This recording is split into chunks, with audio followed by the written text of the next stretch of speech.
Esu Danutė Matulionienė iš Pašvitinė. Noriu papasakot, kaip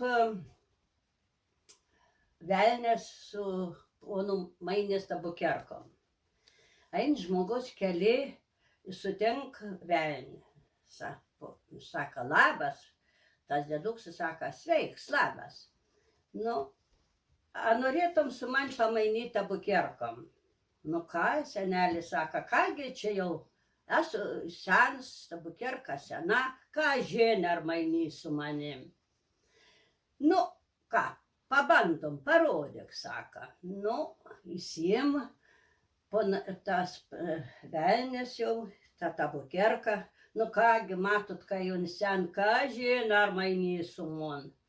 Nu, tada ponaitis saka, nu, parodė savą. Nu kągi, jis įsim, graž paauksuot. O tas įgalvoja, nu čia dabar, kai jis tikriausiai nemainys su mamona sena, o ją graž paauksuot. Nu, bet ponaitis saka, nu pabandom, kai jis sen bus gera man prisiminimui.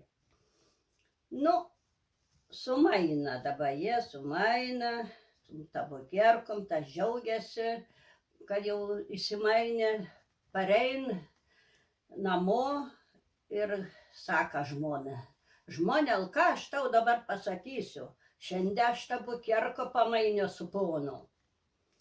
Nu, ta žmonelai sako, nugi parodyk, ką jau tu čia dabar parsinešė. Ištrauk iš kišenės, negali kaip ištraukti jis. Nu, ta žmonelai sako, tik ką čia dabar parsinešė, ką negali parodyti. Nu, šiaip taip ištraukė iš tos kišenės, su tu kišenė įdėta arklio nagą. Nu, tai ką dabar, nusiminęs jau, nu ir viskas, kad apmonija pons velnių.